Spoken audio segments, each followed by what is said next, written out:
बटाट्याची भाजी बनवण्यासाठी 3-4 बटाटे उकडून घेतले, 2 टोमॅटो बारीक कापून घेतले, 1 कांदा कापून घेतला, बटाट्याच्या मोठ्या मोठ्या फोडी कापून घ्यायच्या. नंतर टोमॅटो आणि थोडीशी मिरची पावडर टाकून याची पेस्ट बनवून घ्यायची. नंतर इथे मसाले घेतले, धना पावडर, मिरची पावडर, थोडासा किचन किंग मसाला, थोडा गरम मसाला, मीठ, हळद आणि काश्मीरी लाल तिखट आणि थोडी कोथिंबीर. कढईमध्ये 2-3 चमचे तेल टाकायचं. सगळ्या बटाट्याच्या फोडी फ्राय करून घ्यायच्या. नंतर त्यामध्ये सगळ्या बटाट्याच्या फोडींमध्ये मिरची पावडर टाकायची आणि सगळे मिक्स करून घ्यायची. सगळे बटाटे कढईमधून बाजूला काढायचे. त्याच उरलेल्या तेलामध्ये 2 तमालपत्र टाकायचे, कांदा टाकायचा. कांदा भाजून घेतला की टोमॅटो प्युरी टाकायची. ती परतून झाली की सगळे मसाले टाकायचे. थोडं पाणी टाकायचं आणि मसाले शिजू द्यायचे.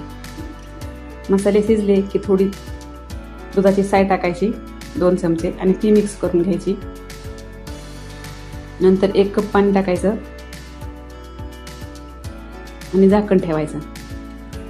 थोडं तेल सुटलं की आपले फ्राय केलेले बटाटे टाकायचे. गरज असेल तर थोडंसं आणखी पाणी टाकायचं आणि 2 मिनिटं वाफ येऊ द्यायची. मस्त असा आपला हा आलू लबाबदार तयार आहे.